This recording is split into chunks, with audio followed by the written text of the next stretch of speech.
Okay, hello everyone. Welcome back to A Week with myself and the Incorrigible Luddite, my friend from out in the Pacific Northwest there. This week, thanks for tuning in again. Thanks for everyone who tuned in last week when we reviewed Kansas. Please like and subscribe to this channel and hit the bell. You can be updated when we post these. Going to see them late Sunday, early Monday for the most part. Tonight we are going to be going through an interesting discussion of the Doors, hence my psychedelic background there behind me, in tribute to Robbie and Jim and Ray and John, the four members of the Doors there. I'm glad you mentioned them all because it is, it's more than Jim Morrison. So it's truly a band effort. So it really is. We're going to rank the six albums that they did. We're not getting into, I know a lot of people think, well, they did a couple albums after Morrison died and, all the live albums. We're focusing this, for time purposes and because really it's the meat of their catalog is those six albums they did between, 67 and 71? Yeah, those are the years, yeah. 67 and 70, 71? 71. 71. LA Woman was the last one, 71. Yeah, so we're focusing on those, and hopefully you'll learn something from this. Jeff, I know you're a big Kate Bush fan. Speaking of Jim Morrison and your favorite vocalist, what do you think of all this with Stranger Things? Well, I think it's for starters, I think it's surprising that people are just now discovering her because I revere her work. I will say I don't have a ton of her stuff, but just based upon the stuff that I have, I consider her one of the 5 greatest vocalists of all time, along with Prince, David Bowie, Susie Sue, and of course Jim Morrison, who we'll be discussing today. But I wanted to show you really quickly, I have a couple things from Kate Bush, and just for the interest of folks out there who might like Kate Bush or be unfamiliar with Kate Bush or might now be familiar with Kate Bush because of Stranger Things. I'm not going to pull it out of the actual sleeve, but this is the running up, that's Kate being Kate. This is running up that hill from 1985. You can see her doing her thing with the bow and arrow. Again, that's Kate being Kate. She's very eccentric. She's very talented. This is what people are hearing, on the TV show. But this was the first song I heard by her. I remember where I was when I heard it. I was on my way to Elm Creek State Park with my ex-girlfriend at the time, who wanted to be an opera star. She thought I was going to be the next Robert Plant. Didn't really work out for either one of us, to be honest with you, but we actually had a Dokken cassette we were playing. It was, what was it? Tooth and Nail. And we were on the way to the park and, we took it out for whatever reason. And she decided to turn on Casey Kasem Top 40 radio. And this song came on and we were both immediately smitten with the vocalist, and that was Kate Bush, and that was her only top 40 song in the States ever, and now it is caught on like wildfire. I have running up that hill. I also have The Hounds of Love. And that is the album that Running Up That Hill comes from. I implore anyone out there who likes Running Up That Hill and watches the TV show to please listen to The Ninth Wave, which is side 2 of the record. It's one of the most beautiful listening experiences you'll ever have. It's avant-garde, it's beautiful, it's quite weird, it's eccentric. It's the closest thing, it's like an art rock concept, and it's highly cinematic, and the vocals are just glorious. So please listen to that. And up here, last thing I'll show, this is her weirdest record, and it's my favorite top to bottom. It's The Dreaming. Okay. From 1982. So I'll have to check those out too. I've never listened to much Kate Bush, but maybe that's a future show. Maybe we have I don't have much of her Of course, stuff. you I tell us have to listen to some stuff we don't know real well. So those are the two that are absolutely essential. I think the Sensual World in 1989. Actually, I do have that on CD. That's it. I have it on CD, and that's a great cover, by the way. I don't have the vinyl. This is the one that has this woman's work on it, which is a very famous song. It's was used in a movie. I can't remember the name. Maybe She's Having a Baby or something. People love this song, but this is another great effort. I don't have this one on vinyl, but other than that, I don't have any of her stuff. I'm a Susie guy, but I do love Kate Bush. So she really deserves all the attention she's getting, for sure. good, good. We'll talk about save that for a future show. There. Let's you ready to rate some albums? Yeah, we're ready. Let's do it. All right. My introduction to the Doors, and we're going to go. We'll rate 6 to 1. I'll do my number 6 pick and your number 6 pick, and then 5, and all the way up to number 1. My introduction to the Doors was in middle school. A good friend of mine, Nick, really turned me on to the Doors. Every time I'd go to his house, we would listen to the music by the Doors, and quite frankly, I fell in love with it. Never owned any of their stuff until I was a little bit older. I think it was around 88, 89. I purchased on CD a Live She Cried, which was a live EP that they came out with sometime in the mid 80s. And, just loved that CD. I think it was only 6 or 7 songs, but really fell in love with that. And, had read the Jim Morrison biography and all that over the years. So was a huge Doors fan for many years there, probably a good 20-year span. I would have put them in my top 10 favorite bands of all time. Wow. Over the last 20 years or so, I don't know if it's just getting tired of the stuff you hear every day, the Light My Fires and Love Me Two Times and all that stuff. Or when I worked my days of working at the movie theater when it was played pretty consistently in there, and I think I just grew tired of it, and had not really fallen out of favor with the Doors, but just didn't really listen to them much outside of the day-to-day stuff that you hear. So this was an interesting study for me, falling back in love with some stuff and realizing some things about their albums. And this is one of those catalogs for me that really goes from what I consider to be a less than average album all the way up to number 1 with an almost perfect album, certainly a perfect album side, and maybe about 45 seconds short of being a perfect, complete 10 out of 10 album. So it's going to run the gamut for me. But with number 6, I'm going to 1969. And I felt this album, I'm talking about The Soft Parade, is the one I rate at number 6. And the worst album in the catalog for me. And again, we're just talking about our opinions on these here. Everybody else's may different, but for our ears, this is the stuff we don't like. And I think by the time they got to 1969, to me, it was almost, and a lot of people compare this album to the White Album by the Beatles, Electric Ladyland, some of the other psychedelic era albums of the time. And I almost think with a lot of Morrison's lyrics here, he was just trying to be too much of he was almost a farce of himself, so to speak.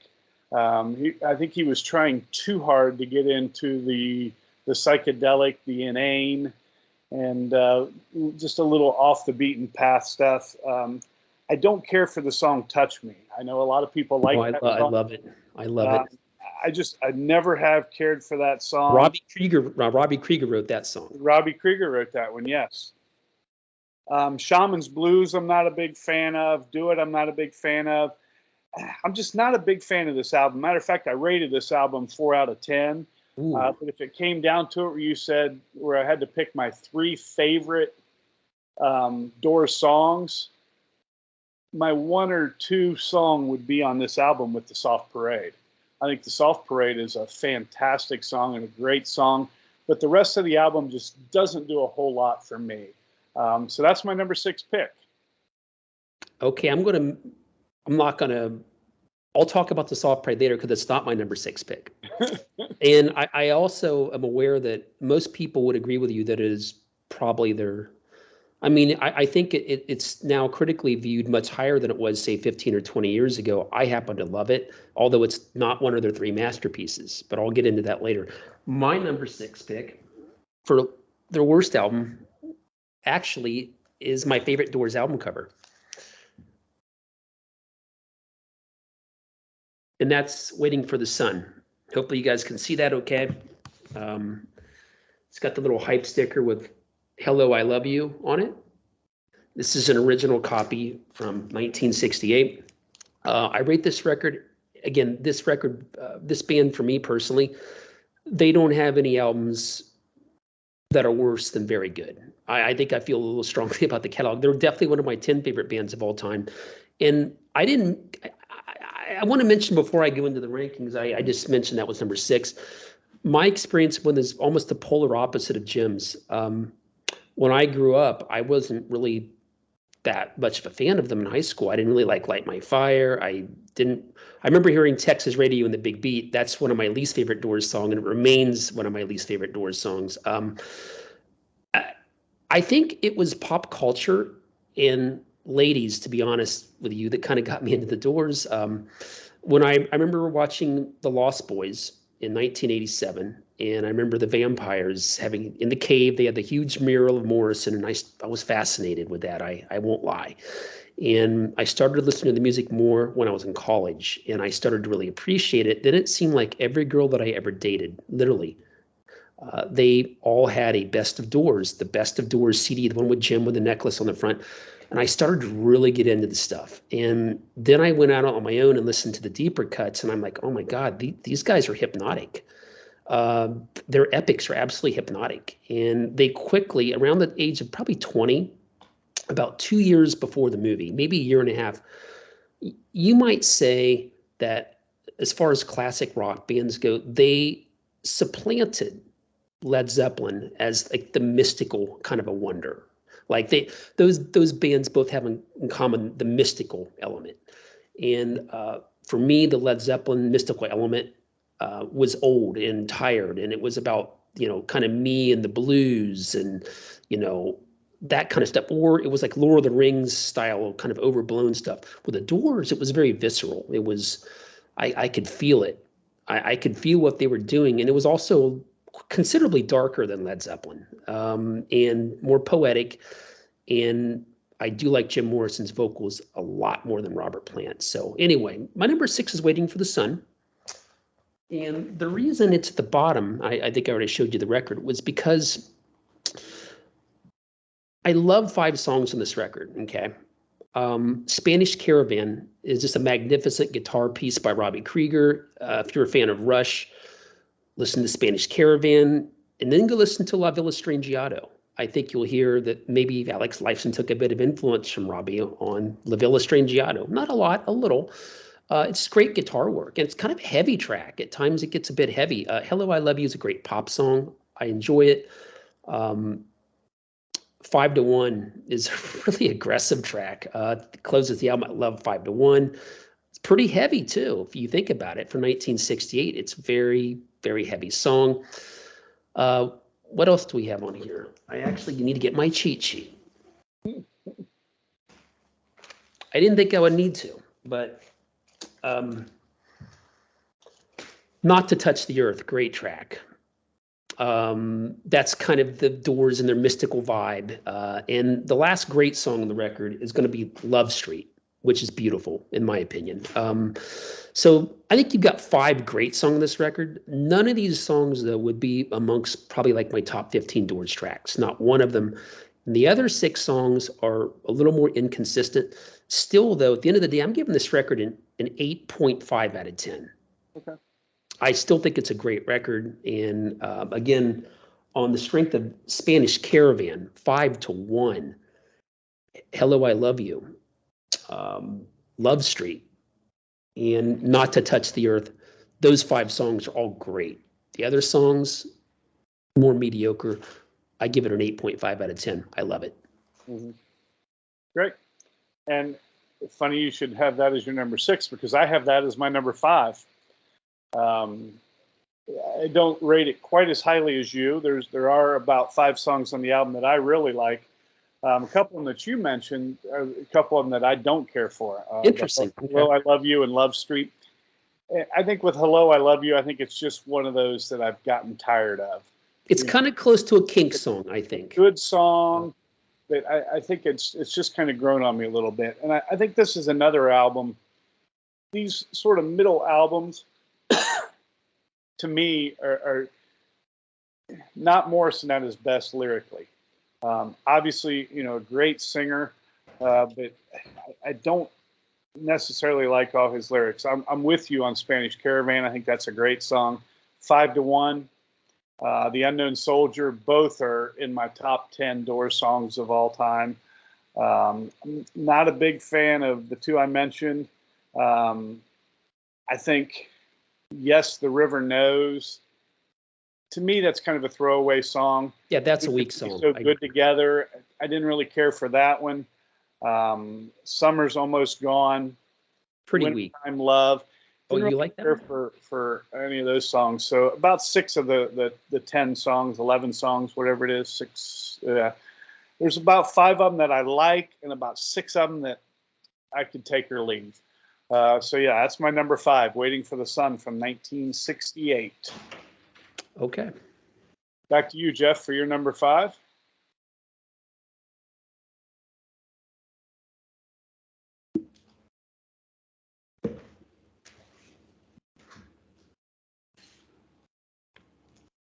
My number 5 is going to be The Soft Parade. I think most people would have this at number 6, but get a good look at it. It's my least favorite Doors cover for sure. I don't really cover on that. Yeah, I don't really consider this a psychedelic record. I think it's very orchestral. And I think it was definitely influenced by the Beatles, but they really throw a lot of brass.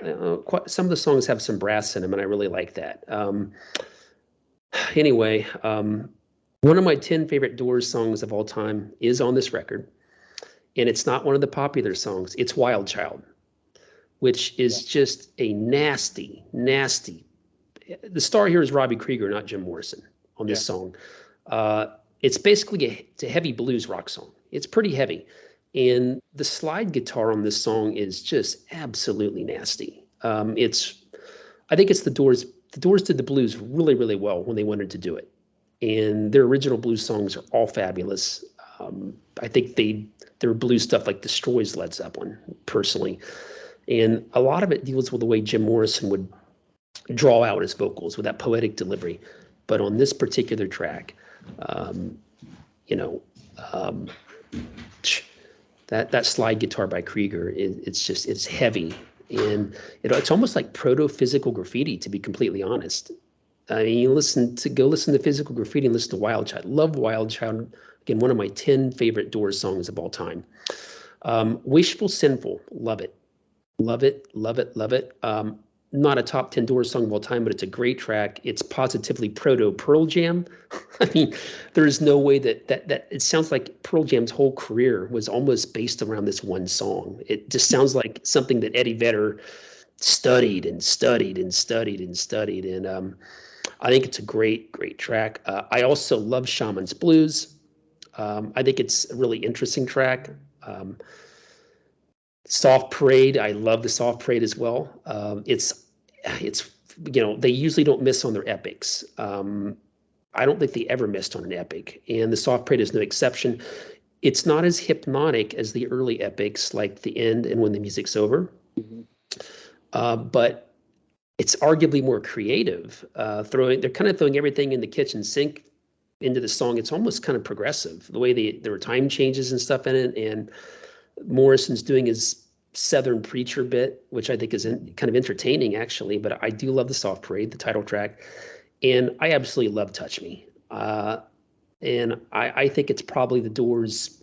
Doors don't really write straight pop songs. They write straight pop rock songs, and usually Robbie Krieger is the one who writes these songs, not Jim Morrison. Morrison writes the darker stuff. or the blues stuff even. But Krieger typically is the one who slides the pop song in. And Touch Me, I think it's brilliant. The horns work well. Morrison's vocals are fantastic. Give Robbie Krieger a lot of credit for forcing Jim Morrison to sing a song he may not have really liked that much. But I think it's quite brilliant. So I would give this record, Soft Parade, I give it an 8.75 out of 10. I rate this one very highly as well. Not a masterpiece, but a very, very strong record. Yeah. All right. On to number 4 here, and sticking with that middle part of their catalog, I went with Strange Days. I think People Are Strange is a great song. Wow. That's a shock. Now, this is the first one that this one's thrown me, but go ahead. I was turned on to People Are Strange by the Lost Boys soundtrack with the Echo and the Bunnymen cover on there. It's awful, man. And if you guys want to hear a good Doors cover, everybody thinks of it as awful, and I don't think it's a great cover either. It does stay pretty close to the original, but it helped me discover the original. Okay. Well, the Vampires were what got me honestly into Jim Morrison. Yeah. But I'm just going to interject 1 second. I hate that cover by the Bunnymen. Bunnymen are okay. So it's not like I'm stuck in like one genre of music. I think Echo and the Bunnymen are okay. I like Ocean Rain. That's a great record. But they're no Susie and the Banshees. They're not even The Cure. You know. So, but I hate their cover of People Are Strange. I implore people who don't like the Echo and the Bunnymen cover to go listen to Your Lost Little Girl, the cover by Susie and the Banshees. It's absolutely brilliant. Okay, I'll check that one out. All right. And I've actually covered People Are Strange with my band. We covered it at a Halloween time show we did this past year at a local brewery. And I thought, you know what, I'm going to throw in some Halloween songs. And I sang this one, not very well, but I did sing it. So I wish I could sing that for you, man. I can nail that one, but when the music's over, the one you just mentioned, I'm with you. It's one of my top 10 Doors songs, and another one of their epics. That's just to me is tremendous. And I agree with you. I think their epic songs just seem to hit the nail on the head for them. And I think those epics were all Jim's lyrics. I'm pretty sure the epics. So. Moonlight Drive. Oh, beautiful. Love Me Two Times. You know, one of their popular songs, along with People Are Strange, that has sort of held favor with me compared to, you know, some of the others that we've talked about. Hello, I Love You, and some of the others. Couple on this album I didn't care for. Horse Latitudes, I think, is that's one of the weak ones. Little talking piece in the middle, and it just, I think this is the example of Jim trying too hard to be Jim. It sounds kind of like something that Henry Rollins would have gravitated toward. You know, Henry Rollins. Like Horse Latitude, the spoken word thing. Yeah. No, it's not. Unhappy Girl was another one I didn't care for on this album. Other than that, I think it's a pretty solid album.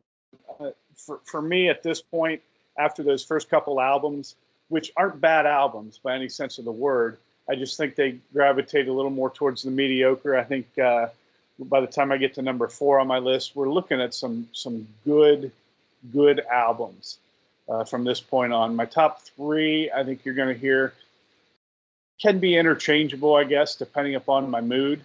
But I definitely think those 3 are ahead of the first 3 that I've mentioned. I think there's a distinct, it's almost like the 2 and then Strange Days, and then the top 3 for me are in 3 distinct categories. But I could certainly swap my 5 and 6 depending upon the mood. 4 is pretty set at 4, and the top 3 I could change. So Jeff, tell us about your number 4. This might be a little lower than some people would have it, but it's got to be somewhere. And again, they don't have anything that's worse than very good, in my humble opinion. But number 4 for me is going to be LA Woman. Okay. But it's a 9 out of 10. I mean, it's a great record. This is the original pressing, by the way. You can tell it's the original pressing, by the way, by the rounded corners on the album. The reissue, like in the 70s, is a square cover. Hope you guys can all see how it's rounded. Mhm. Hope so. And this is also more of a maroon color than the reissue in the 70s. Now they've reissued all these records, by the way. You can go out and buy reissues of these, but I try to get original stuff if I can. And the Doors, when I first started getting into vinyl in 2015, they were probably the first band I really looked into getting, because they were well, they're starting to skyrocket, ladies and gentlemen, to let you know, but they were more affordable than, Pink Floyd, which is the other classic rock band that I had an interest in getting vinyl. And they were much more affordable, and they're still more affordable, but they're going up in price. So this is an original. Why do I have this one at number 4? A lot of people would have this one much higher. Again, these records are all great. This record for me is a 9 out of 10. There's a couple songs on here I don't care for. Texas Radio and the Big Beat is probably my least favorite Doors song of all time. I've never connected with this song. I feel like it's forced. It's pretty long. It's not as long as, I don't think it's as long as Riders in the Storm, but it's pretty close. And it's just, I feel like it goes nowhere. And it doesn't have the hypnotic quality of a lot of their other longer form tracks. I don't like the vocals. I don't care for it lyrically. It just kind of goes nowhere. It's probably the worst song in their whole catalog for me. I never liked this song, and I still don't. Cars Hissed by My Window is, well, no, actually that's pretty good. Crawling King Snake, which is the John Lee Hooker cover, probably is the other song I don't really like. It's okay, like that much on this album. It's just not, it's no Backdoor Man. We'll get to Backdoor Man later, which is just a ripping Willie Dixon cover on the first album, which is one of the greatest blues covers by a rock band of all time. It was later covered by Howlin' Wolf, Backdoor Man, but that's incredible, the Doors version. But this one, Crawling King Snake, it's pretty mediocre. It's better than Texas Radio and the Big Beat, though. I'm not super high on Hyacinth House either for some reason, even though I like the vocal performance on it. It's kind of a plain Jane song for the Doors. Now, everything else on the record is absolutely incredible. Everything else, okay? I don't know if this record necessarily has any top 10 all-time Doors tracks for me, but it's got a number of songs that would be right outside of the top 10, like Riders in the Storm. Nothing needs to be said about that track. I mean, it's a legendary song for a reason. And again, it's got that typical hypnotic quality that we associate with the Doors, or should. And it's a gorgeous track, brooding and hypnotic. Lover Madly is great. It's a great pop song. Robbie Krieger wrote this. Again, Krieger writes these short form pop rock songs like Lover Madly and Touch Me, and I think he probably wrote Love Me Two Times, but I'm not sure on that one. We'll get to that one later. But I love Lover Madly. LA Woman, absolutely classic song. I think it's about Jim's disenchantment with Los Angeles, or his mixed feelings about Los Angeles. Like, he loves LA, but he's got to get out of LA, and there are always women involved in some of these songs. And the imagery of LA is very, very powerful in song. I think LA Woman is a great song. If I had a fast car and I drove, this would be the kind of song that would just make me just want to, put it into fifth gear. It's a driving song, right? Yeah. I mean, LA Woman is like one of those songs that you just want to just take off and just like go out on the open road. It just has that kind of a feel to it. Great song, worthy of all its accolades and its classic rock status. La America is a dark horse song. Big fan of this song. It's actually a very heavy song. It's really heavy if you listen to it. It's almost like this was 1971. I wonder if they listened to the first Black Sabbath record a little bit, because it's got like a doom kind of a feel to it. But then it kind of picks up. It's got some different changes within it.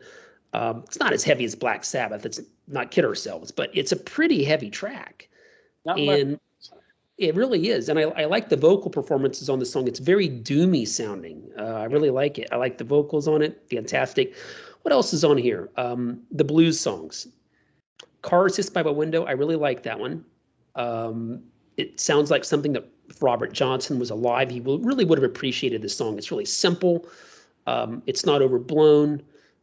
It works. But even better has been down so long. Fantastic. That's probably their second best blues song in their catalog after Wild Child, which I mentioned before.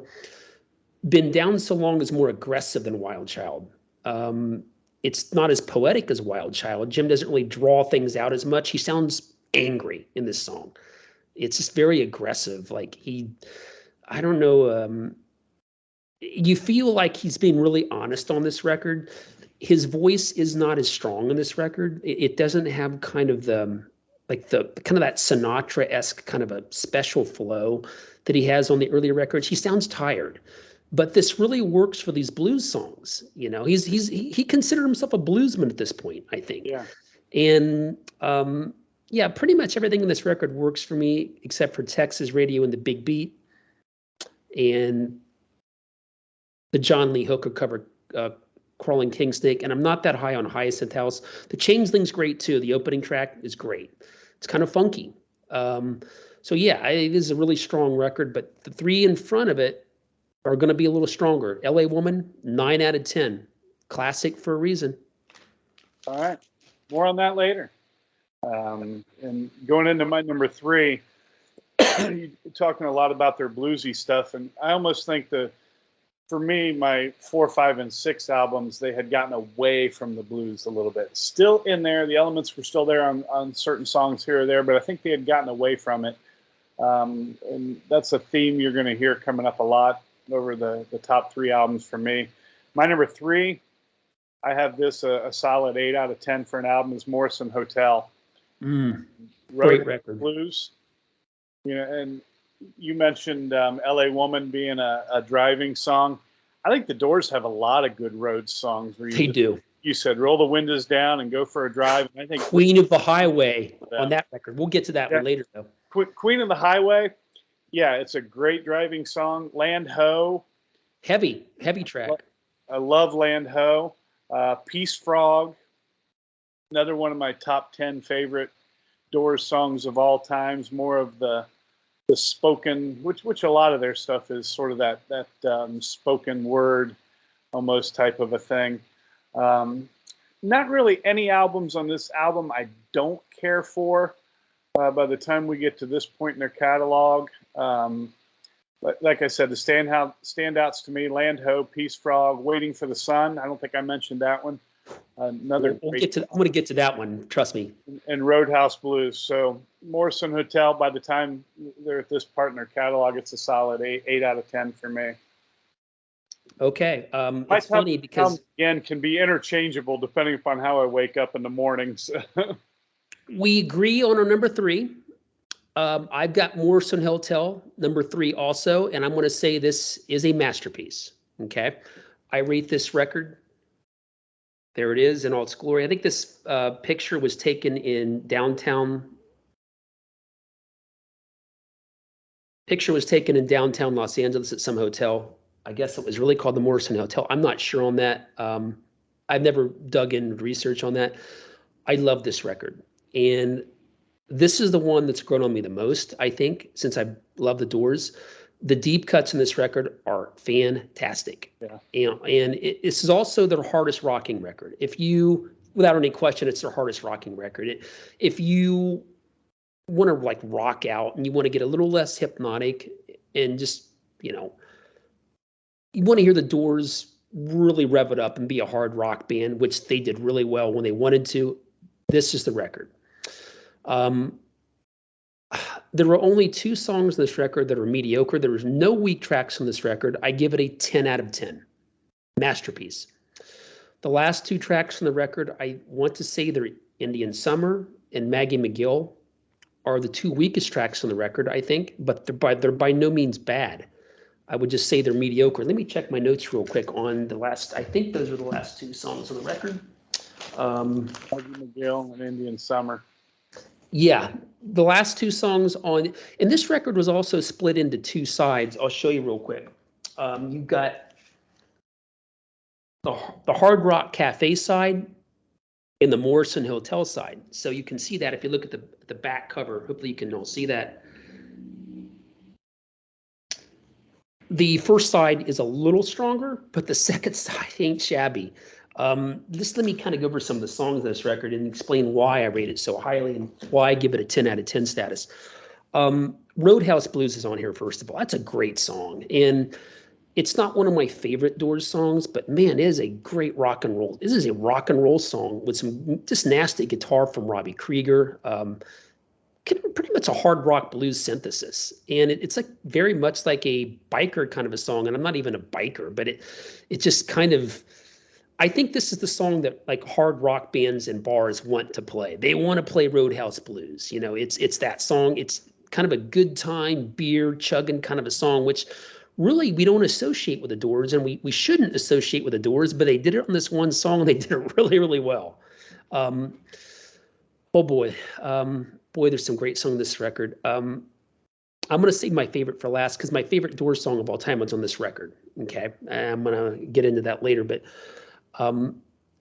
there's definitely another top 10 Doors song for me, but it's a little different for me than you. It's Peace Frog into Blue Sunday. Okay. Yeah. You can't separate these songs. You're right. And I can't because they go together. This is, in my opinion, the best segue ever on a non-concept album. I mean, on concept albums like, you know, On the Wall, or I mentioned The Ninth Wave by Kate Bush before, as in, you know, Rush 2112, whatever, you know, there are segues, and you expect to hear segues within the framework of a conceptual piece. You don't necessarily expect to hear it, though, on an album that's not a concept album. And boy, the first time I heard Peace Frog go into Blue Sunday, it's just like, whoa. And they just switch gears. And the songs could not be more different, but I can't explain to the listener how well it works. Yeah. Peace Frog, Blue Sunday together. I can't separate them because they go together. Definitely among my 10 favorite Doors tracks of all time. And I didn't even mention Blue Sunday. Oh, it's beautiful. But because I consider it part of Peace Frog. I agree with you. Yeah, but a lot of people, I think if you like only have a Doors Greatest Hits CD, yeah, you probably won't hear Blue Sunday on that CD. Peace Frog will probably be on that, more than likely. I think it is on the Doors' latest CD, 2007 comp, but Blue Sunday is not on there. But trust me, you can't really appreciate even Peace Frog without hearing Blue Sunday, because it just goes on a dime. And Peace Frog, in its own right, is very funky. Yeah. Hard rock, another hard rockin' song. Very funky. I love Manzarek's organ on this song. He just does something with the organ. Lyrically, it's perfect. Jim's being Jim. I want to say something else. Listening to the song again, Ian Curtis of Joy Division, his whole vocal style almost originated with the song Peace Frog. You can hear it. It's very clear. But it goes into Blue Sunday. Oh, by the way, the guitar work by Krieger on Peace Frog is just fabulous. Jim's lyrics are great. And Blue Sunday is like this kind of Sinatra-esque doom ballad. It is one of the saddest songs you will ever hear. And Jim's vocals they're beautiful on it. There's no other way to describe it. And they go together like peanut butter and jelly, Peace Frog and Blue Sunday. If you YouTube it, you'll hear what I'm talking about. Other great song, Queen of the Highway. Wow, one not quite, very close to a top 10 Doors song for me, but not quite. Another song you can describe to. Not really a hard rockin' song, but I love Manzarek's organ work on this song, the keyboard work. Very proto-Roxy music for your pleasure. Just very influential track. What am I leaving out? You Make Me Real, great hard rock song. Land Ho, great hard rock song. This very proto-physical graffiti once again. But I saved the best for last. My favorite Doors song of all time is Waiting for the Sun. And the reason it's my favorite Doors song ever, it perfectly combines the hypnotic elements of the long epics and the shorter form songs. It is a really hypnotic track. It gets heavy in parts of the song. Krieger's guitar parts get very heavy. Then it kind of slows back down, and Ray Manzarek kind of sprinkles this kind of mystical kind of little keyboard interplay. And Jim's vocals are absolutely perfect It's a beautiful song. It's a little bit heavy at times. It's a sad song. You know he's singing about a girl, and you wonder who he's singing about. Is it Pamela Corson? Is it his muse? Is it someone else? Who is it? It's like a mystery woman. But the imagery on this song is stunning. It's like a painting in 5 minutes, and it also reminds me of a girl from my past. And I don't think she appreciates the Doors, would like the Doors, but back in 2006, I knew a girl that I called her Tucson Mountain Woman. And I think I gave her quite a bit of light, and she didn't return any light. And it was kind of like I was waiting for the sun and waiting for the sun and waiting for the sun and waiting for the sun, and the sun never came. Just kind of like Jim was, trying. It's just a beautiful song, and like again, it does rock pretty well too, and it's hypnotic. It's got it's the perfect blend of their epics and their short form stuff. So 10 out of 10 this record. Go on, Jim. Sorry. Love Morrison Hotel. 10 out of 10. Morrison Hotel, both our number 3 albums. So. Oh, one last thing I want to say about Waiting for the Sun, which is my very favorite Doors song of all time. It's probably one of my 10 favorite songs, period, of all time by anyone. It was a throwaway song. Yeah. It was supposed to be on Waiting for the Sun, the album, which we both already reviewed. How it didn't get on this record, I have no idea. A similar situation occurred with Led Zeppelin's Houses of the Holy. Yeah. Which didn't make it on Houses of the Holy, and for good reason. It sounds too much like Dancing Days. It really does. So it got shoved on the Physical Graffiti, and it's okay, but it's kind of second rate, I think. This song, though, I think is the best song on their whole catalog, and it didn't make the cut on Waiting for the Sun. Gets thrown on this album and makes this an even stronger album. Yeah, there you go. And I don't disagree with you on that song. I think it's a fantastic song. Oh, it's beautiful. I think the imagery catalog made it better later. You can see everything that he's singing about. Yep. I can see it all, and all I can see is Tucson Mountain Woman, really. And like, where was the sun? I didn't get that light. Yep. We'll get to my top Doors song of all time. But Waiting for the Sun's definitely in the top 10. Okay, number 2. Yeah, it's great. Number 2 album. You've already mentioned it, LA Woman. And I do own this on vinyl. I didn't think I did, and I just remembered while we were here, I do own it. I don't know if mine has the rounded corners or not. I don't think it does. I picked it up from a guy we went to high school with, and picked it up from him when he was selling some albums. So thanks, Larry. Forgot. Do I know Larry? Huh? Do I know Larry? You know Larry, yeah. Which Larry? Campbell. Oh, Larry Campbell, great guy. Oh, he's great, man. Fantastic guy. He hooked me up with a bunch of vinyl here recently, so. Larry's great. Got the Doors was in there. I'm going to check. Hi, Larry. If you see me, you're a great guy. I love you, man. My number 2 album, again, LA Woman. I think you hit the nail on the head with everything. The one song that you don't like on that album, it's in my top 3 Doors. No, which one is it? Wasp, Texas. Oh, I can't stand it, man. Least favorite Doors song of all time. Either that or Tell All the People on Soft Parade. Awful. I don't like that one. Yeah, I don't care for that one. I don't like that one. The Doors really usually open an album with a real bang. Yeah. And Tell All the People doesn't do that.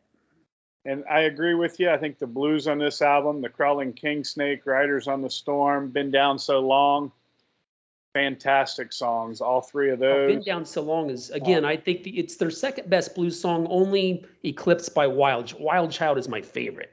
Yeah. But Been Down So Long is much more aggressive than Wild Child. If you like, it almost sounds like Proto Stooges or something. Of course, Iggy Pop was very influenced by Jim Morrison, so it really shouldn't surprise that a Doors blues song would be reinterpreted by Iggy in a more garage rock kind of a way. But because Morrison was his biggest influence, I think. Yeah. So.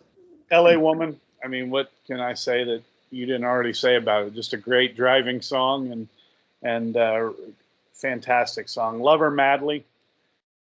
Great song. Probably don't need to hear it again. Robbie Krieger could write a pop hook, man. That I don't need to hear again. But I agree with you. Robbie Krieger could write a pop hit. He could write a pop hit, man. And it was still a rock song. It wasn't like it was, too soft. It was still guitar in it and stuff. It just, he wrote a great pop rock song. Yep. Period, man. That's my number 2. All right. My number 2. And you're going to know what my number 1 is after I show you my number 2, as I know what your number 1 is now. My number 2 is the debut.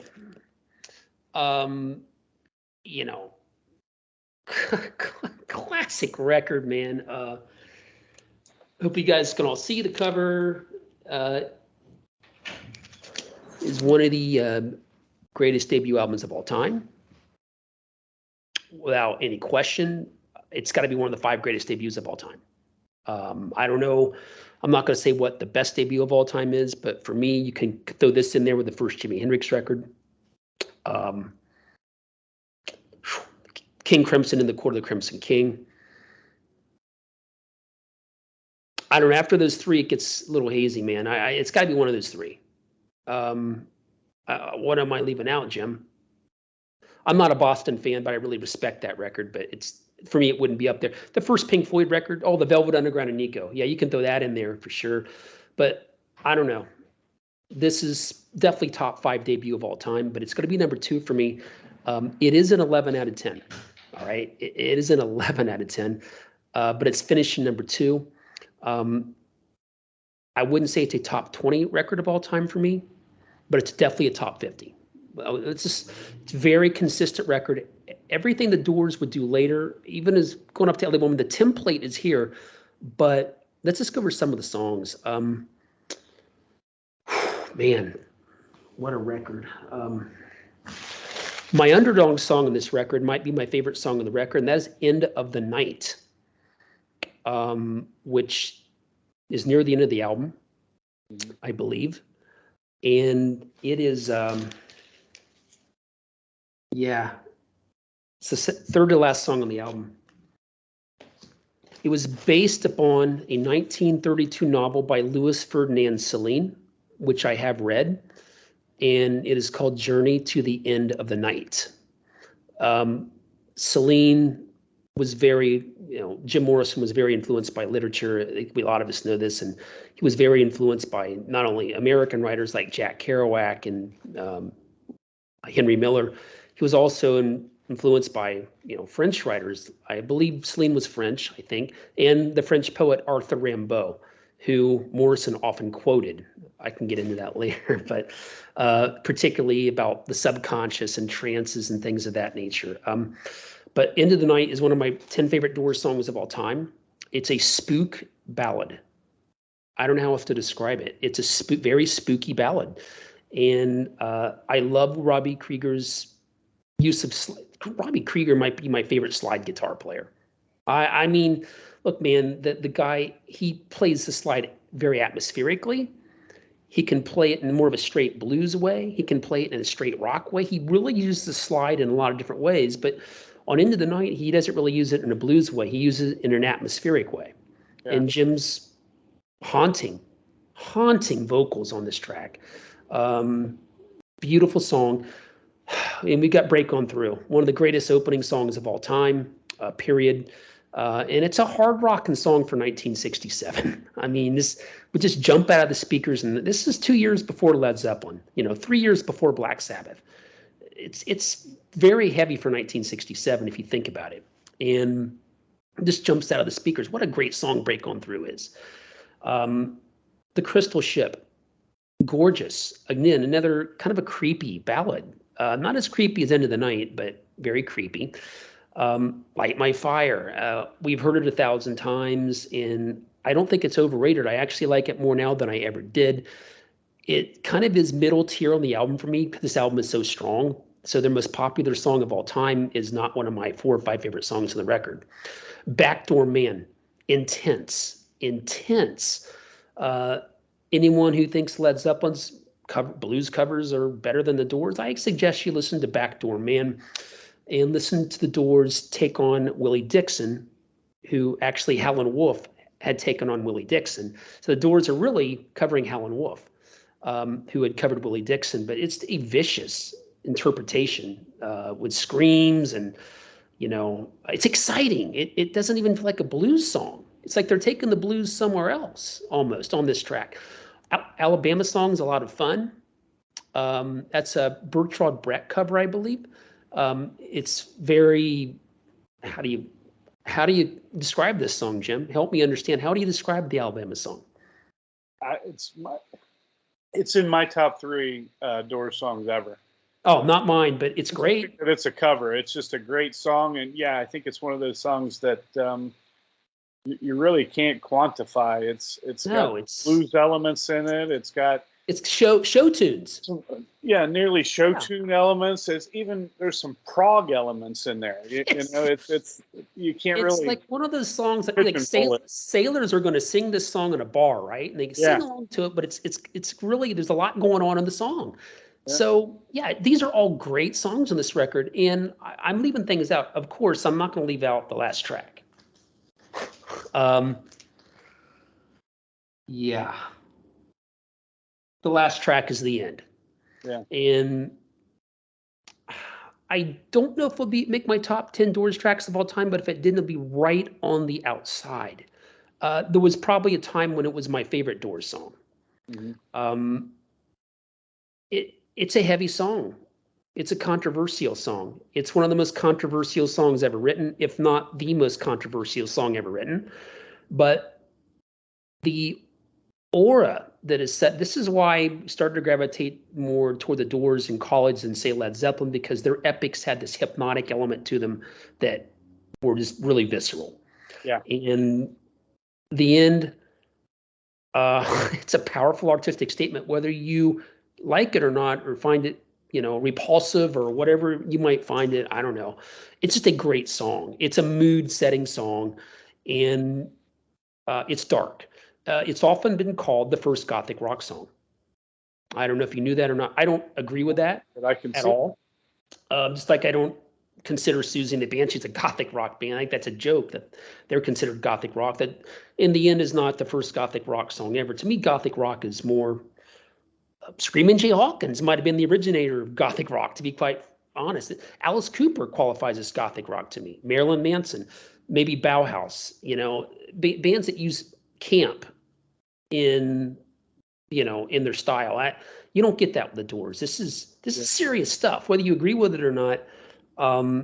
It's an epic track for a reason. Probably just outside of my top 10 Doors tracks. I'll explain why, but it is a classic and needs to be digested. And lastly, I'm going to mention 20th Century Fox, which I like more now than ever. And I also want it 20th Century Fox. I hear like proto Deep Purple in this song. It's kind of a rockin' track. It's a pop song, but if you listen to it really closely, the guitar is pretty heavy in it for 1967, and it's a fun song actually. It's not a dark song like a lot of other songs on this record, and it's a lot of fun. But that organ guitar interplay by Krieger and Manzarek, you kind of hear like proto Deep Purple in this song. The only 2 tracks on the record I don't like, Jim. It's a really consistent record. I Looked at You and Take It As It Comes are probably I'm not going to say they're duds either. They're mediocre tracks, and you've got like 9 tracks that are just incredible. I don't know. This album probably has, The End of the Night is one of my 10 favorite Doors songs ever. And then there's like 5 or 6 that just sit just on the outside of the top 10. So 11 out of 10 for me. Well, of course, now that that is my number 1 album in the Doors catalog, their debut. And I'd always seen, your posts. I know a lot of times on Facebook in the past, you've talked about the greatest debut albums ever. And you always mention this one. And I never really gave this one much thought. But after going back and exploring their catalog for the past week here, I can certainly see why you picked this as top 5 without any question. Greatest debut albums ever. And to me, that first side, you break on through Soul Kitchen, the Crystal. I didn't even mention Soul Kitchen. Thank you for mentioning Soul Kitchen. I love Soul Kitchen. I didn't mention it. It's funky. Yep. Real great. Funky song. The Crystal Ship starts to come on into their mysticism type of sound. 20th Yeah. Century Fox, another just great pop song. Yeah, and a pop right song now. that rocks pretty good. Yeah. Alabama Song, like I said, it's one of my top 3 Doors songs ever. It is a cover. I've never heard the original. I think it's Bertolt Brecht. Bertolt Brecht, I believe, and Yeah. David Bowie also covered a lot of his stuff, I believe. I think. I don't want to be quoted on that, but I think Fire. Yeah, just a fantastic song. Another one of those that I can't say anything bad about it. Probably don't need to hear it again. But it's just, for the time, 1967, that even to today, that first side, that side A, is a complete 10 out of 10 for me. I think it's what you would consider a perfect album side, back when you had stuff on 2 different sides, before the CD age where you had it all on one disc. Side 2, Backdoor Man, great song. And killer. Everything you said about the end. And yeah, the only 2 songs, I had this album at a 9.5 out of 10. And there's 2 songs, to me, I'm with you. They're not bad songs, but I looked at you, Take It As It Comes. The same 2 songs I picked. Are the same 2 songs that, to me, keep this album from being a complete 10 out of 10 and having 2 perfect album sides. I got it an 11 out of 10, even with those 2 songs, and it's one of my 50 favorite records of all time. They hit the ground running with this album. It's got the blues stuff that I think they fell away from a little bit for the next few, came back on for the last couple of albums. It's got, the mysticism. It's got the psychedelic. It's got the rock. It's got the pop. It's got everything. It's a great. They do, yeah. So I take it. I know what your number one. You know what? Okay, number 1. You know what it is, and besides, I knew what yours was going to be. It's going to be Strange Days. From 1967, the same year as the debut. They released two albums in the same year, and I'm going to explain why I have Strange Days above. It always comes down to these 2 for me, but I think the first album, the debut, is more consistent, and there are only 2 tracks on the record that I'm not, crazy about, that are mediocre. The same 2 that you felt that way about, and the other 9 songs are all incredible. Into the Night, top 10 Doors song for me of all time. The End, The Crystal Ship. I mean, Break On Through. It's just an incredible record. Soul Kitchen, I didn't even mention. It's incredible, but as consistent as it is, this record,